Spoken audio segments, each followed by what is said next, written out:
Oh my gosh, bro, yeah? I'm Charlie Brooker, yeah? You're watching Screenwipe, a program all about TV and that. Blood, I can hear them sirens coming. You know, despite being 36, I like to think I'm still in touch with my youth. And then every so often I'll accidentally tune into a load of kiddie adverts on TV and it's like waking up in a foreign country, in space. Be like a fairy. Half this stuff is alien technology. Look, singing wings, painty string, shoes that breathe. The shoe that breathes. What next? Knee biscuits? And some of them are just rude.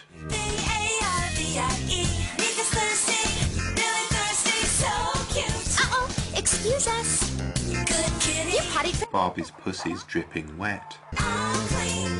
Fortunately, there are some aspects of youth TV I do understand, like the success of the High School Musical TV movies. Now, as an embittered cynic, I should be almost programmed to vomit all over the screen at the mere sight of this. But instead, I find it strangely moving. You see, as I stare into their happy, smiling faces filled with naive joie de vivre, I know they're just blissfully unaware of the crushing despair that awaits them as they venture further into adulthood, the myriad disappointments, the yawning chasms of pain, the slow gnawing descent into physical decay, the sheer unrelenting horror of it all. Why can't it just be like that forever?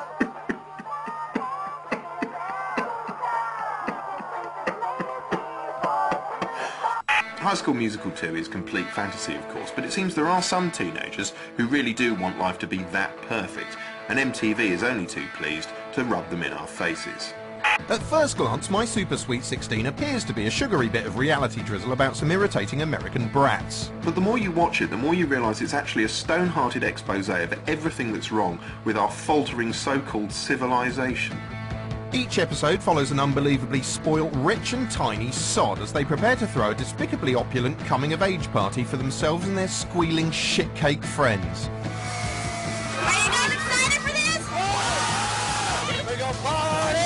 Yes, they're the sort of dribbling, unpardonable cretins who use the word party as a verb, and when I'm in charge and establish my Reich, those people are going to be punished.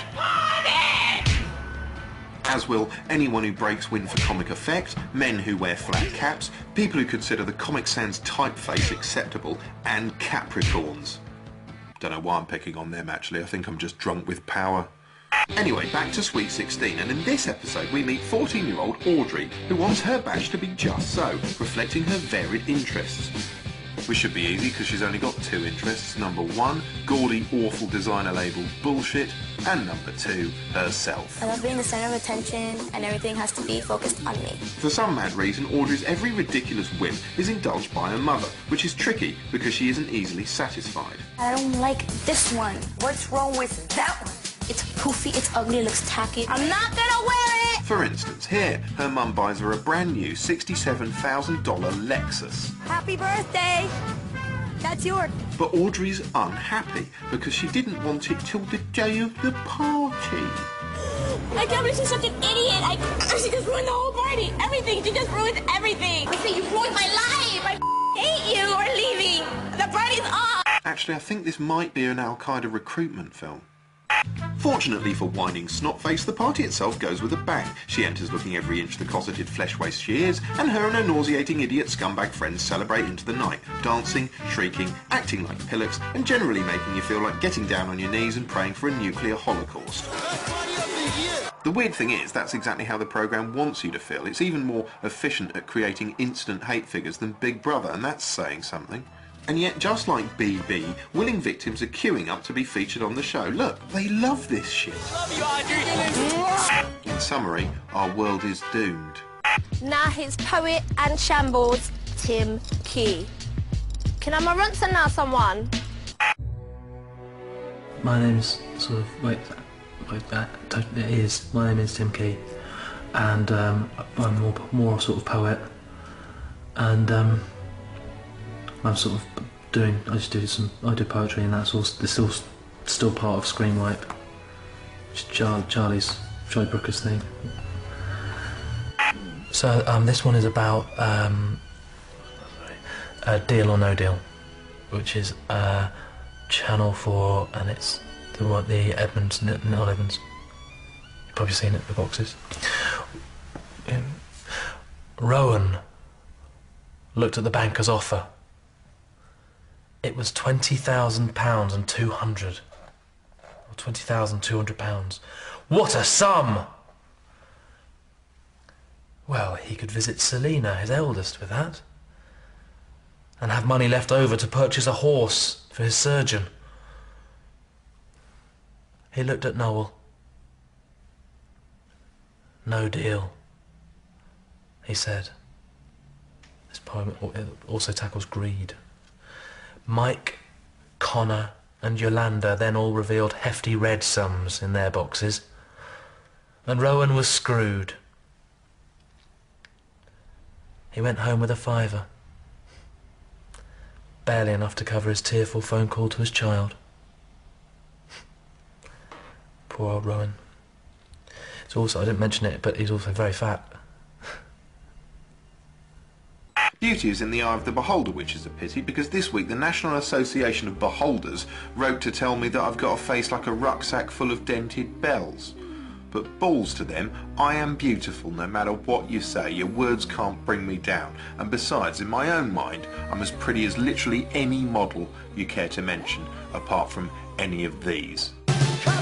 America's Next Top Model is a reality show overseen by media renaissance woman Tyra Banks. In it, a selection of chirruping skeletons are whittled down, in as much as skeletons can be whittled down, until one of them reigns supreme.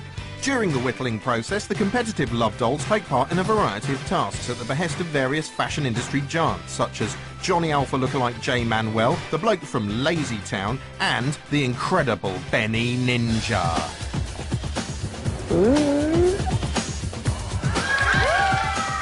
Benny's there to teach the girls the art of dignified posing, I think. The girls' first task involves making a controversial political statement through the medium of fashion photography. Keep in mind, fashion is a really political world where we all have different kinds of political views. We have anti-fur, pro-war, anti-war. Pro-vitamin shampoo, anti-frizz shampoo, it's a very broad church. I'm going to assign each and every one of you a different political view, and it's important for you to sell it, even if you do not agree with it. Sarah, you believe in life in prison. Jasleen, you believe in the death penalty. Once their viewpoints have been dished out like novelty badges, a poncy British photographer arrives to turn these ideologies into a startling photographic reality. A task some find more difficult than others. My theme today is anti-fur. Like, I hate fur.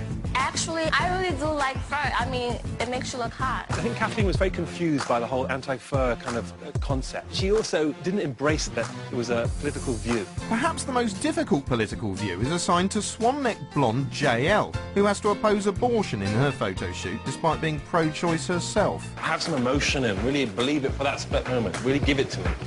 To provide balance, there's a pro-choice photo shoot too, which is subtly conveyed by stripping Natasha down to her knickknacks and daubing the words "my choice" on her stomach. Think about the message as well. Don't make it too kind of like all about modelling.